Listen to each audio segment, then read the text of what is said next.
Matindi ang paghamak ni Vladimir Putin kay Donald Trump sa pamamagitan ng pagsira sa kasunduang pang-enerhiya sa Ukraine, ngunit hindi ito ikinagulat ng White House. Nanawagan ang Senado ng United States na bigyan ng Tomahawk missiles ang Ukraine at nagkasundo ang mga delegasyon ng Ukraine at United States sa mga konkretong seguridad na garantiya. Saan papasok sa digmaan ang mga tropang Europeo at Amerikano kung muling lusubin ng Russia ang Ukraine? Ganito ang maikling buod ng araw na ito. Sa Senado ng United States, matapos ang pag-atake ng Russia sa enerhiyang infrastruktura ng Ukraine, nanawagan sila kay Pangulong Donald Trump na simulan ang pagbibigay ng Tomahawk na missile sa Kyiv. Diretsahang sinabi sa Senado na hindi epektibo ang taktika ni Donald Trump at si Vladimir Putin ay walang awang hinihiya ang Amerikanong presidente. Matapos mangakong 1 linggong tigil putukan kay Trump, 4 na araw lang ay bumalik agad sa pag-atake ang Kremlin. Diretsahan ng sinabi ng Pangulong Ukranyano na si Volodymyr Zelensky na nagbago na ang posisyon ng Ukraine sa negosasyon matapos ang ganitong matinding pag-atake gamit ang ballistic missiles.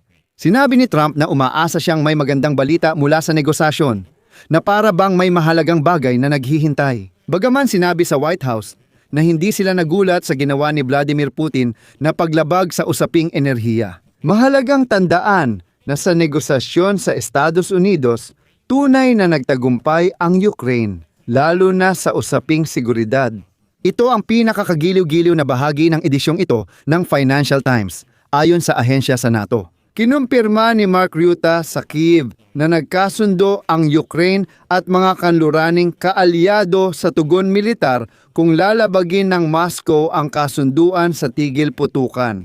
Ibig sabihin, pinag-uusapan dito ang aktwal na laban ng kanluraning tropa sa Russia at ito ang nakakaintrigang bahagi. Ako si Alexi Pichi.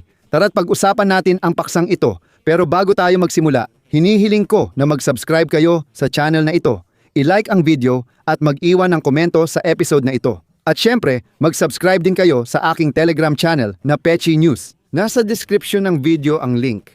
Kung gusto ninyong suportahan ang channel na ito sa YouTube, maaari ninyong gawin ito sa pamamagitan ng kahit anong donasyon o bayad na membership. Mag-subscribe din kayo sa Telegram, ang link ay nasa description ng video na ito. Salamat sa inyong suporta at donasyon, kaya nagagampanan namin ang aming trabaho. Sige, pag-usapan natin ito isa-isa. Hindi pinakinggan ng Federasyon ng Rusya ang pakiusap ni Pangulong Donald Trump at naglunsad ng malaking pag-atake sa Ukraine sa gitna ng matinding taglamig. Ngayon, hinihintay ng Kyiv ang sagot ng Washington sa teroristang krimen na ito. Nagbigay ng ganitong pahayag si Volodymyr Zelensky matapos ang malawakang pag-atake noong gabi ng ika-3 ng Pebrero. At narito ang kanyang sinabi. Inaasahan namin ang reaksyon ng Estados Unidos sa pag-atake ng Russia. Mungkahi ng Amerika na pansamantalang itigil ang pag-atake sa enerhiya habang may diplomasya at malamig na taglamig. Mayroong personal na pakiusap mula mismo sa Pangulo ng Estados Unidos sa Federasyon ng Russia at tumugon ang Russia sa pakiusap na ito. Sa balistikang record sa Russia ngayong linggo, di pa lumilipas ang 4 na araw. Pinapakita rin nito ang lahat ng ipinapangako ng Russia. Kung ngayon pa lang ay di na nila tinutupad ang salita nila, ano pa ang aasahan natin sa hinaharap? Hindi na talaga magbabago ang Moscow at sinasamantala nila ang lamig dahil hindi nila kayang sakupin ang Ukraine gamit ang kanilang pag-atake. Dapat managot ang Russia sa digmaan ayon sa buong mundo. Sinabi ng kalihim general ng NATO na si Mark Rutte na nasa Kyiv ngayon na wala pa ring senyales ang Russia na handang makipagkasundo para sa tunay na kapayapaan. Sinabi ng tagapagsalita ng White House na si Karoline Leavitt na hindi nagulat si Donald Trump sa huling pag-atake ng Russia sa Ukraine, kahit pa siya ay humiling kay Putin na itigil ang pambobomba. Bago ang pag-atake ng Russia, sinabi ni Donald Trump na maaaring may magandang balita ang kanyang administrasyon tungkol sa kanilang hakbang para maresolba ang digmaan ng Russia sa Ukraine. Kung ang tinutukoy na magagandang balita ay ang malawakang pag-atake sa enerhiya ng Ukraine, malinaw na hindi ito maganda. Malinaw na sinabi ni Volodymyr Zelensky na babaguhin ng Ukraine ang posisyon nila sa usapang pangkapayapaan dahil sa malawakang pag-atake ng Russia sa mga pasilidad ng enerhiya. Binigyang diin niya na ang pag-atake noong ika-3 ng Pebrero ay sinadya at gumamit ng record na dami ng mga ballistic missile. Narito ang kanyang sinabi. Sinamantala ng hukbong Ruso ang mungkahi ng Amerika na pansamantalang itigil ang pag-atake, hindi para suportahan ang diplomasya, kundi para mag-ipon ng missile at maghintay. Pinakamalalamig na araw ng taon sa Ukraine, kung saan umaabot sa 20 degrees o mas mababa ang temperatura sa maraming lugar. Sa huli, itong pag-atake ng Rusya ang nagpasimula ng mga kinakailangang hakbang, gaano man ito kasinikal pakinggan. Nanawagan si Senador Republikano Lindsey Graham kay Pangulong Donald Trump ng Estados Unidos na simulan ang pagpapadala ng mga Tomahawk cruise missile sa Ukraine. Narito ang sipi. Dahil sa matinding pag-atake kagabi, nananawagan ako kay Pangulong Trump na simulan ang pagbibigay ng Tomahawk cruise missile sa Ukraine. Ano ang magiging game changer sa militar? Binanggit niya na ang mga naunang pagtatangka ng pagpuwersa kay Vladimir Putin upang itigil ang agresyon at umupo sa negosasyon ay hindi nagbunga ng resulta. Iminungkahi niyang palakasin pa ang mga hakbang na nagpapahina sa ekonomiya ng Federasyon ng Rusya, kabilang ang pagdadala ng Tomahawk.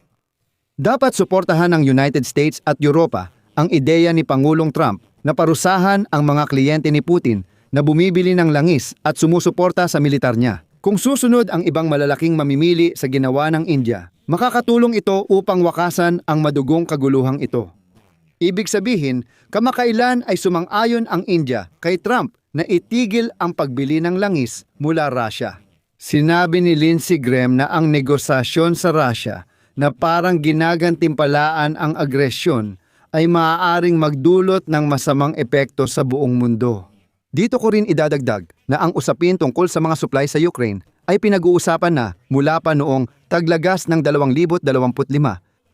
Noong Oktubre, iniulat na inaprubahan ng Pentagon ang paglilipat na ito at itinuring na ligtas para sa reserba ng Estados Unidos. Pero nasa kamay pa rin ni Donald Trump ang desisyon at ayon sa mga source, nakikita ito ng presidente ng United States bilang paraan para pilitin ang Russia. Pagkatapos, pasensya na, umatras siya at sinabing naniniwala siya kay Vladimir Putin na gusto ng Russia ng kapayapaan, pero nagagalit ang Russia ngayon sa ibang dahilan. Sa ika-4 at ika-5 ng Pebrero sa Abu Dhabi, makikipag-usap ang Ukraine hindi lang sa mga Ruso, kundi hiwalay din sa delegasyon ng Amerika. Ayon sa Financial Times, hindi aksidente ang pagbisita ni NATO Secretary General Mark Rutte sa Kyiv.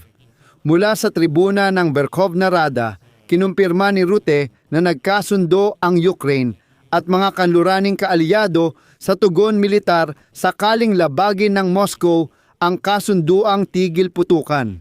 Ang planong ito ay nagtatakda na sa unang 24 na oras matapos ang pananakop ng Russia. Dapat tumugon ang hukbong sandatahan ng Ukraine at maglabas ng diplomatikong babala sa Moscow. Kung magpatuloy ang mga aksyong militar kahit may babala, magsisimula ang ikalawang yugto ng panghihimasok gamit ang puwersa. Ang koalisyon ng mga nagnanais, kabilang ang mga bansa sa European Union, United Kingdom, Norway, Iceland at Turkey, ay sakop ng mga garantiya ng seguridad ng kanluran para sa Ukraine. Susunod, nasa dokumento na kung lalala ang probokasyong militar ng Russian Federation at maging malawakang pag-atake. Matapos ang 72 oras mula sa unang paglabag sa tigil putukan, magsisimula ang magkakaugnay na aksyong militar ng mga puwersang suportado ng kanluran, kasama ang hukbong sandatahan ng Estados Unidos. Uulitin natin, sa unang 24 na oras pagkatapos ng pag-atake, mag-isang lumalaban ang Ukraine habang nagbabala ang kanluran sa Kremlin na maaaring makisali sila sa digmaan. Kung hindi titigil ang Rusya sa loob ng 72 oras, obligado ang mga Amerikano at Europeo na makialam sa digmaan at atakihin ang mga Ruso.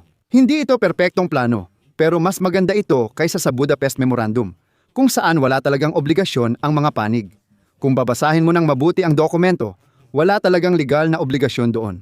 Dito, malinaw na dapat makialam ang mga kaalyado. Pero bakit may 24 na oras at 72 oras na paghahati? Sabi ng militar, Posibleng may hindi sinasadyang provokasyon sa harapan tulad ng paglabag sa tigil putukan, pero hindi ito ganap na pag-atake. Kaya, ayon sa kanluraning kaalyado, sa loob ng 24 na oras, susubukan munang resolbahin ng Ukraine ito ng mag-isa para hindi agad mapunta sa digmaan. Kung mabigo ito at maging ganap na atake, makikialam ang kanluraning kaalyado sa militar sa loob ng 72 oras. Paalala lang, noong Disyembre naging malinaw na ito'y tungkol sa kapayapaan. May probisyon sa 20 puntos na nagtatakda ng kasunduan ng Rusya at Ukraine sa hindi pag-atake at pagmamanman sa linya ng pagkakahiwalay. At binibigyan ang Kyiv ng mga garantiya ng seguridad mula sa Estados Unidos, NATO at Europa. Ayon sa Artikulo 5 ng North Atlantic Alliance Charter, kapag sinalakay muli ng Rusya, dapat may tugon militar at ibalik ang mga parusa. Tinalakay ito noong Disyembre at Enero at inaasahan ang iba't ibang tugon sakaling labagin ng Rusya ang napagkasunduang tigil putukan. Tinalakay ng mga opisyal mula sa tatlong panig ang plano sa Paris noong Disyembre at sa Kyiv noong Enero 3. Ang mga negosasyon ay isinagawa sa pagitan ng mga tagapayo sa pambansang seguridad ng mga bansang handang sumali sa koalisyon ng mga nais makilahok. Ngayong Pebrero 3, inihayag ni Mark Ryutte sa tribuna ng mataas na rada ng Ukraine na agad ipapadala ang kanluraning tropa sa Ukraine matapos mapirmahan ang kasunduang pangkapayapaan. Ipinahayag din na magpapatupad ang mga puwersang Europeo ng mga hakbang para palakasin ang seguridad sa himpapawid, dagat at lupa matapos ang ceasefire. Sa tulong ng Estados Unidos sa intelihensya at materyal na suporta, tingnan natin ang mangyayari sa aktwal. Dito ko muna tatapusin. Ilagay ang opinyon at konklusyon sa komento. Mag-subscribe, pindutin ang kampanilya at mag-like. Kung naging interesante at kapaki-pakinabang sa inyo ang episode na ito, maaari ninyong suportahan ang channel na ito sa YouTube sa pamamagitan ng inyong donasyon gamit ang mga link at detalye sa description ng video na ito at sa QR code na makikita sa inyong mga screen. Yun lang po, ingatan ninyo ang inyong sarili. Paalam sa lahat.